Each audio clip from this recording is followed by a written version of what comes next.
Assalamualaikum warahmatullahi wabarakatuh.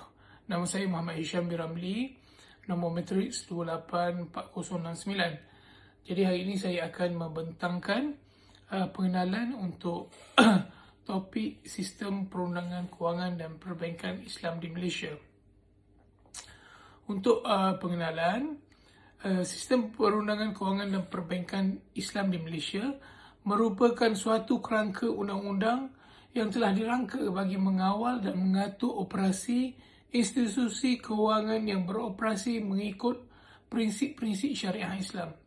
Ianya bertujuan untuk memastikan bahawa aktiviti kewangan dijalankan dengan sepenuhnya selaras dengan nilai-nilai syariah yang mengawal transaksi kewangan di negara kita. Akta Institusi Kewangan Islam Malaysia 1983 ataupun IBA 1983 memainkan peranan penting sebagai undang-undang asas yang pertama kali diperkenalkan untuk mengawal selia institusi kewangan Islam di Malaysia. IBA 1983 telah menetapkan peraturan asas bagi penubuhan dan pengurusan institusi kewangan yang berpegang kepada prinsip-prinsip syariah. Namun begitu, satu penambahbaikan besar telah dibuat melalui pengenalan Akta Perkhidmatan Kewangan Islam 2013 ataupun IFSA 2013. IFSA 2013 telah menggantikan IBA 1983 dan membawa perubahan penting dalam lanskap perundangan kewangan dan perbankan Islam di Malaysia. Antara penekanannya termasuklah peningkatan standard keselamatan kewangan dan pengetatan pematuhan terhadap prinsip-prinsip syariah. Akibat daripada penambahbaikan ini, dalam sistem perundangan kewangan dan perbankan Islam, terdapat kesan positif yang ketara.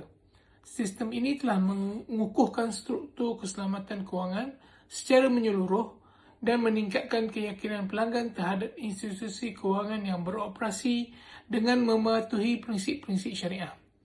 Dengan IBA 1983 dan IFSA 2013, Malaysia telah membina satu landasan undang-undang yang kukuh untuk memastikan institusi kewangan Islam beroperasi dengan penuh integriti dan mematuhi prinsip-prinsip syariah dalam setiap aspek operasinya. Langkah ini adalah penting dalam memajukan industri kewangan dan perbankan Islam di negara ini, seterusnya memenuhi keperluan dan harapan komuniti Islam serta menyumbang kepada kemakmuran ekonomi negara secara keseluruhannya. Itu saja daripada saya untuk pengenalan. Seterusnya akan disambung oleh sahabat saya. Sekian, terima kasih. Assalamualaikum.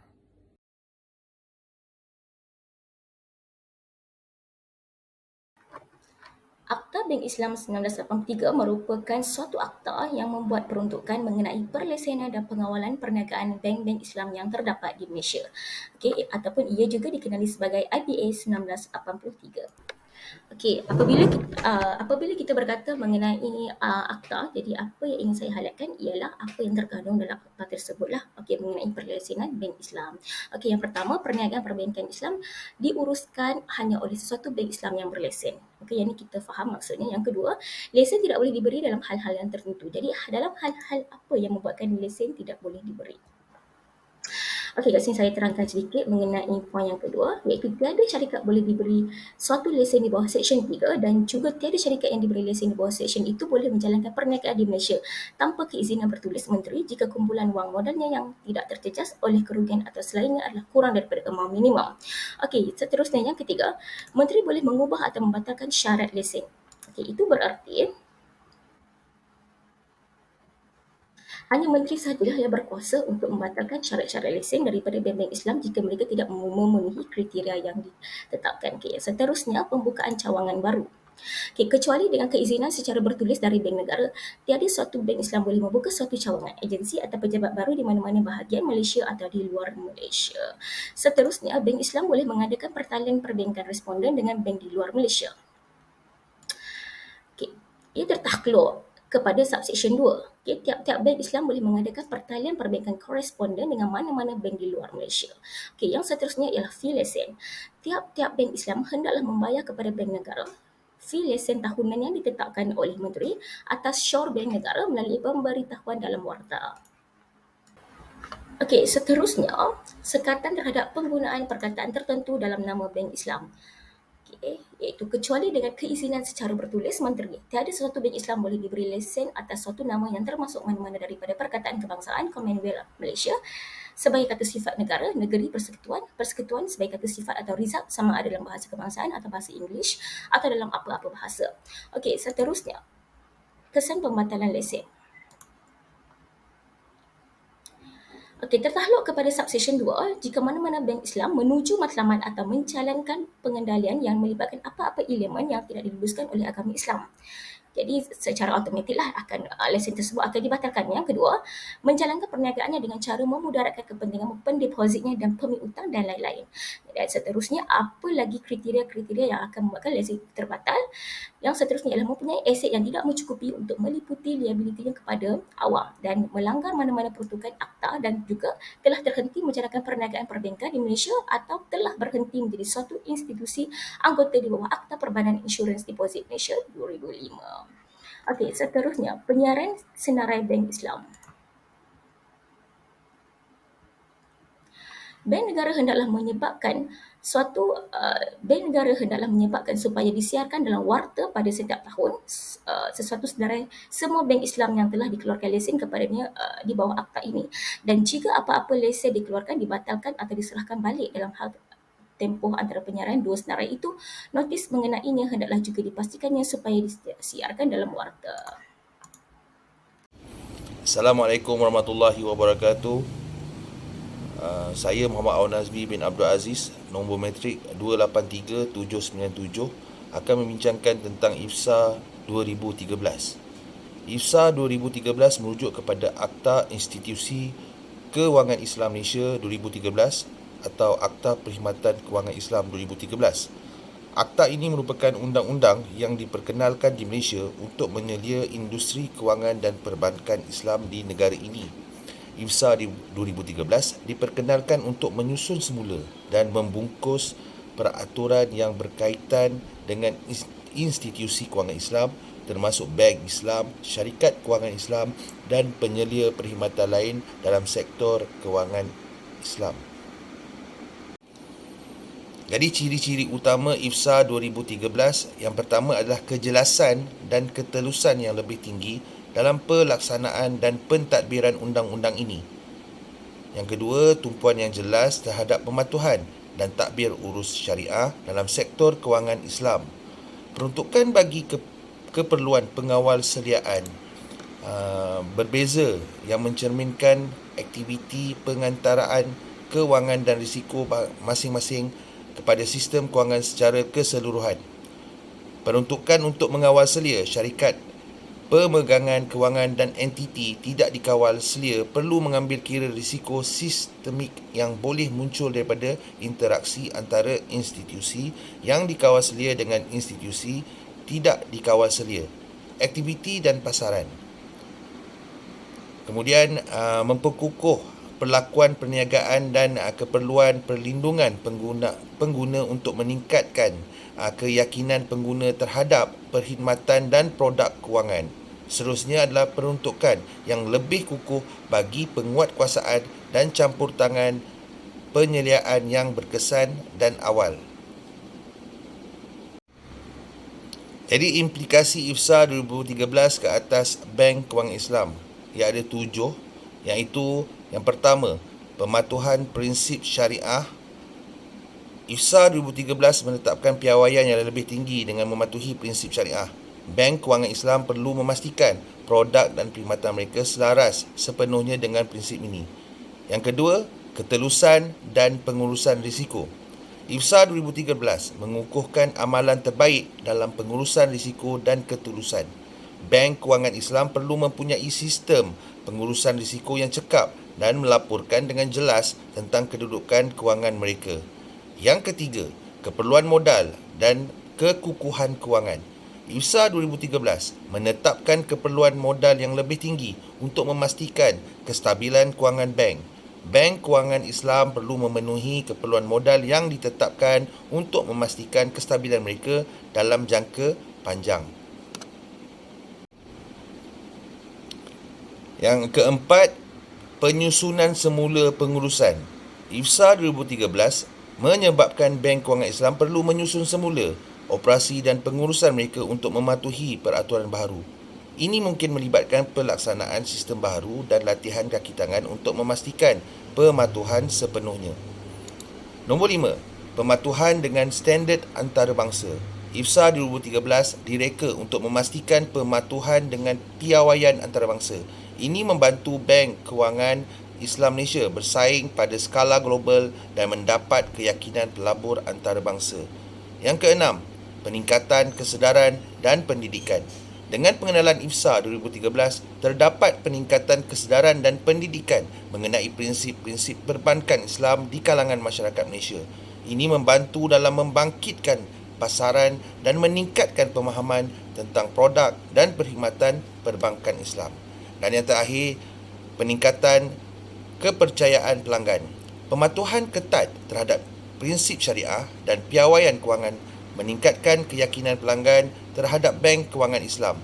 Ini membantu meningkatkan penggunaan perkhidmatan perbankan Islam di kalangan orang ramai. Assalamualaikum warahmatullahi wabarakatuh. Nama saya Muhammad Rafizi bin Zainuddin, nombor metrik 283782. So, saya akan terangkan kesan penambahbaikan dalam sistem perundangan kewangan dan perbankan Islam. Penambahbaikan dalam sistem perundangan kewangan dan perbankan Islam boleh memberi kesan positif yang ketara kepada ekonomi dan masyarakat. Penambahbaikan dalam sistem perundangan kewangan dan perbankan Islam boleh memberi kesan positif yang ketara kepada ekonomi dan masyarakat.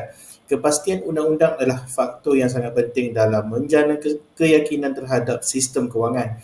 Apabila undang-undang jelas dan konsisten, institusi kewangan dan pelabur boleh membuat perancangan jangka panjang dengan lebih yakin. Mereka tahu apa yang diharapkan daripada mereka, termasuk tanggungjawab undang-undang dan kastam yang perlu mereka patuhi. Dalam konteks Undang-Undang Kewangan Islam, kepastian undang-undang membantu institusi perbankan dan pelabur memahami peraturan dan prinsip yang perlu dipatuhi. Ini membuka pintu kepada pelaburan jangka panjang dalam projek yang selaras dengan prinsip Islam. Kejelasan undang-undang juga mengurangkan risiko undang-undang yang boleh melambatkan pembangunan ekonomi. Lebih ramai pelabur yang percaya kepada undang-undang, lebih besar peluang untuk pertumbuhan ekonomi yang stabil dan mampan. Sistem perbankan dan kewangan yang kukuh dan selaras dengan prinsip Islam meningkatkan kepercayaan rakyat biasa terhadap institusi kewangan. Ini membantu meningkatkan tahap kepercayaan orang ramai terhadap sistem kewangan dan perbankan. Meningkatkan kepercayaan orang ramai adalah salah satu hasil positif sistem perbankan dan kewangan yang selaras dengan prinsip Islam. Apabila institusi kewangan beroperasi dengan mematuhi sepenuhnya undang-undang dan nilai Islam, orang ramai mempunyai keyakinan bahawa dana mereka dilayan secara adil dan beretika. Kepercayaan awam ini adalah asas untuk hubungan yang kukuh antara pelanggan, pelabur dan institusi kewangan. Orang yang percaya kepada sistem perbankan Islam lebih cenderung untuk menyimpan wang mereka dalam sistem ini, dan ini memberikan kestabilan kepada institusi kewangan. Peningkatan kepercayaan juga membawa faedah ekonomi yang lain. Ia membina keyakinan dalam pasaran, menggalakkan pelaburan dan menyokong pertumbuhan ekonomi jangka panjang. Selain itu, ia juga membantu membentuk imej positif negara di pasaran antarabangsa, membuka peluang pelaburan asing dan menyokong pembangunan ekonomi negara secara keseluruhan. Dengan peningkatan kepercayaan dan keyakinan, pertumbuhan ekonomi cenderung meningkat. Pelabur dan usahawan berasa lebih selesa untuk melabur dalam projek jangka panjang yang seterusnya memacu pertumbuhan ekonomi. Pertumbuhan ekonomi adalah salah satu impak positif yang timbul daripada peningkatan keyakinan terhadap sistem perbankan dan kewangan Islam. Keyakinan yang meningkat membawa kepada peningkatan pelaburan dan aktiviti perniagaan, menyokong pembangunan projek infrastruktur dan merangsang penciptaan pekerjaan. Jika pelabur berasa yakin dengan kestabilan dan integriti sistem kewangan, mereka cenderung untuk melabur dalam pelbagai sektor ekonomi. Ini membantu meningkatkan produktiviti dan kecekapan dalam pelbagai industri yang seterusnya menyumbang kepada pertumbuhan ekonomi keseluruhan. Pertumbuhan ekonomi yang mampan juga memberikan pelbagai faedah kepada masyarakat termasuk peningkatan pendapatan, peluang pekerjaan dan peningkatan taraf hidup. Di samping itu, pertumbuhan ekonomi yang stabil dapat membantu negara mengurangkan tahap kemiskinan dan meningkatkan kesejahteraan sosial secara keseluruhan. Oleh itu, peningkatan keyakinan terhadap sistem perbankan dan kewangan Islam boleh menjadi pemangkin penting untuk pertumbuhan ekonomi yang mampan dan mantap. Pertumbuhan dalam sektor kewangan dan perbankan Islam membuka peluang pekerjaan dalam bidang seperti perbankan kewangan, undang-undang dan audit membantu mengurangkan tahap pengangguran. Permintaan yang semakin meningkat untuk perkhidmatan perbankan Islam membuka peluang pekerjaan kepada pekerja bank, pegawai perkhidmatan pelanggan dan profesional kewangan Islam. Dengan peningkatan minat dalam perbankan dan kewangan Islam, terdapat permintaan untuk pendidik dan jurulatih dalam bidang ini. Terdapat permintaan untuk pakar dalam perancangan kewangan Islam, pembiayaan projek dan berbagai lagi bidang kewangan yang menekankan prinsip syariah. Kewujudan pelbagai peluang pekerjaan bukan sahaja membantu mengurangkan pengangguran, malah turut membuka ruang kepada pembangunan kerjaya dalam sektor yang berkembang pesat. Ini memberi peluang kepada individu untuk memilih kerjaya yang selaras dengan nilai dan kepercayaan mereka. Peningkatan dalam ekonomi dan peluang pekerjaan membawa kepada peningkatan purata pendapatan dan taraf hidup masyarakat. Ini boleh membantu mengurangkan tahap kemiskinan dan meningkatkan kesejahteraan sosial. Peningkatan ekonomi dan peluang pekerjaan dalam sektor kewangan dan perbankan Islam bukan sahaja memberi kesan kepada individu yang terlibat dalam sektor ini, tetapi juga kepada masyarakat secara keseluruhan. Meningkatkan peluang pekerjaan dan pendapatan membantu mengurangkan tahap kemiskinan dalam masyarakat. Individu yang sebelum ini mungkin berada dalam kelompok berpendapatan rendah, kini mempunyai akses kepada pekerjaan yang lebih baik dan berpendapatan yang lebih stabil. Peningkatan ekonomi membawa kepada peningkatan pelaburan dalam infrastruktur seperti jalan raya, hospital, sekolah dan perkhidmatan awam yang lain. Ini membawa manfaat kepada komuniti setempat dengan penyediaan akses yang lebih baik kepada perkhidmatan kesihatan, pendidikan dan kemudahan asas yang lain. Dengan orang yang mempunyai lebih kuasa beli, perdagangan tempatan mendapat sokongan yang diperlukannya. Ini membantu membangunkan ekonomi tempatan dan mewujudkan lebih banyak peluang pekerjaan tempatan. Pendapatan yang lebih tinggi membawa kepada kualiti hidup yang lebih baik melalui akses kepada perumahan yang lebih baik, makanan kualiti dan hiburan serta rekreasi untuk keluarga. Dengan meningkatkan kesejahteraan sosial, masyarakat secara keseluruhan mendapat manfaat daripada pertumbuhan ekonomi yang lebih stabil dan berterusan. Pendapatan yang diperolehi daripada sektor kewangan dan perbankan boleh diarahkan untuk membeli projek pembangunan infrastruktur seperti jalan raya, hospital dan sekolah. Ini memberi manfaat kepada masyarakat secara langsung. Penggunaan pendapatan daripada sektor kewangan dan perbankan untuk membeli projek pembangunan infrastruktur telah memberi kesan positif yang besar kepada masyarakat. Jalan raya yang baik dan hospital berkualiti meningkatkan kebolehcapaian dan membantu dengan kebimbangan kesihatan. Ini membawa keselamatan kepada penduduk setempat dan mempercepatkan masa perjalanan ke tempat kerja, sekolah dan pusat perubatan. Sekolah yang baik dan bersepadu adalah kunci kepada pendidikan berkualiti. Membina sekolah baru atau menaik taraf infrastruktur sekolah sedia ada membantu memastikan pendidikan berkualiti untuk generasi yang akan datang. Hospital yang baik dilengkapi dengan peralatan moden menyediakan perkhidmatan kesihatan yang berkualiti kepada masyarakat. Ia membantu dalam diagnosis dan rawatan penyakit, meningkatkan jangka hayat dan meningkatkan kualiti hidup. Infrastruktur yang baik dan lengkap membawa kepada peningkatan taraf hidup yang masyarakat secara keseluruhannya. Keselesaan dan keselesaan dalam kehidupan seharian memberi impak positif kepada kesejahteraan mental dan fizikal penghuni.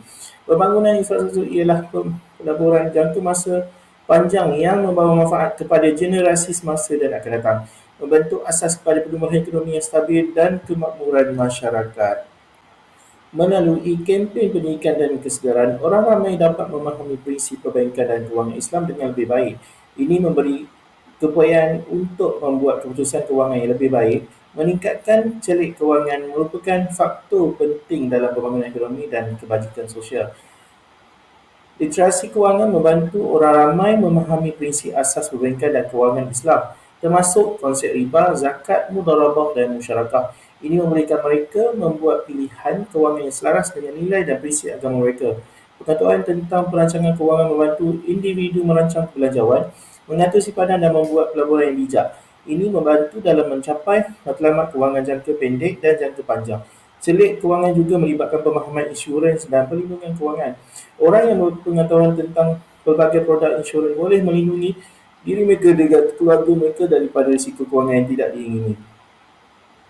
Pengetahuan tentang pelaburan membantu individu memahami pelbagai instrumen pelaburan seperti saham, bond dan hartanah. Orang yang memahami risiko dan pulangan pelaburan boleh membuat keputusan pelaburan yang bijak. Dengan pengetahuan tentang penipuan kewangan dan teknik penipuan biasa, orang ramai boleh mengelak daripada menjadi mangsa penipuan kewangan. Dengan sistem perundangan yang kukuh, institusi kewangan dan perbankan lebih cenderung untuk mematuhi prinsip etika dan moral Islam. Yang seterusnya mewujudkan masyarakat yang lebih beretika. Sistem perundangan yang kukuh dalam konteks kewangan dan perbankan Islam memainkan peranan penting dalam memastikan pematuhan prinsip Islam.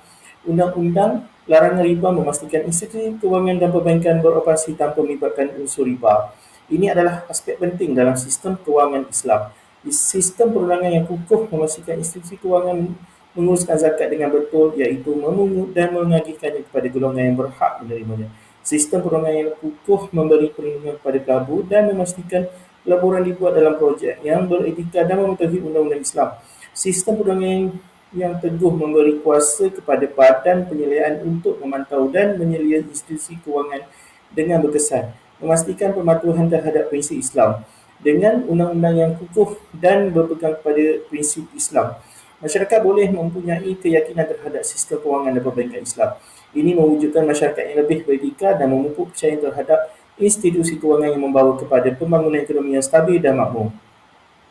Secara keseluruhannya, penambahbaikan dalam sistem perundangan kewangan dan perbankan Islam telah membawa kepada peningkatan taraf hidup rakyat melalui pertumbuhan ekonomi, peluang pekerjaan dan peningkatan pendapatan. Institusi kewangan yang stabil dan patuh syariah membuka peluang ke pelaburan yang beretika dan menguntungkan. Ini menyokong pertumbuhan ekonomi yang mantap dan equity dalam pembangunan ekonomi. Pertumbuhan sektor kewangan dan perbankan Islam membuka peluang pekerjaan dalam bidang berkaitan seperti perbankan, takaful dan perkhidmatan kewangan Islam yang lain. Ini membantu mengurangkan tahap pengangguran dan meningkatkan pendapatan rakyat. Peningkatan pendapatan lebih banyak peluang pekerjaan dan kemakmuran ekonomi menyumbang kepada peningkatan kesejahteraan sosial dan masyarakat. Ini boleh membawa kepada peningkatan dalam pendidikan, kesihatan dan infrastruktur sosial. Dengan sistem kewangan dan perbankan Islam yang kukuh, orang ramai mempunyai keyakinan terhadap institusi kewangan mereka. Ini membawa kepada kestabilan dan sistem kewangan yang seterusnya membawa kepada kestabilan ekonomi negara. Oleh itu, penambahbaikan dalam sistem perundangan kewangan dan perbankan Islam membawa kepada peningkatan dalam kualiti hidup rakyat, membantu mencapai pembangunan ekonomi yang mantap dan inklusif. Sebagai kesimpulan, sistem perundangan kewangan dan perbankan Islam di Malaysia memainkan peranan penting dalam mengawal dan mengatur operasi institusi kewangan dengan mematuhi prinsip-prinsip syariah yang telah ditetapkan. Dengan pengenalan akta-akta seperti Akta Perkhidmatan Kewangan Islam 2013, IFSA 2013, terdapat penambahbaikan yang signifikan dalam sistem perundangan kewangan dan perbankan Islam di Malaysia. IFSA 2013 menggantikan Akta Institusi Kewangan Islam Malaysia 1983, IBA 1983 dan membawa beberapa perubahan penting termasuk peningkatan standard keselamatan kewangan dan pematuhan terhadap prinsip-prinsip syariah. Impak daripada penambahbaikan ini sangat positif kerana ianya telah memperkukuhkan struktur keselamatan kewangan secara menyeluruh dan meningkatkan kepercayaan pelanggan terhadap institusi kewangan yang beroperasi dengan mematuhi prinsip-prinsip syariah. Dengan IBA 1983 dan IFSA 2013, Malaysia telah membina satu landasan undang-undang yang kukuh untuk memastikan institusi kewangan Islam yang beroperasi di negara kita dengan penuh integriti dan mematuhi prinsip-prinsip syariah dalam setiap aspek operasi. Inisiatif ini merupakan satu langkah progresif dalam memajukan industri kewangan dan perbankan Islam di negara ini serta memenuhi aspirasi komuniti Islam secara keseluruhannya. Jelaslah di sini menunjukkan bahawa sistem perundangan kewangan dan perbankan Islam di Malaysia telah memainkan peranan penting dalam memastikan pertumbuhan dan kelestarian industri kewangan Islam di negara kita pada hari ini. Itu saja daripada kumpulan kami. Sekian, wabillahi taufiq wal hidayah. Wassalamualaikum warahmatullahi wabarakatuh.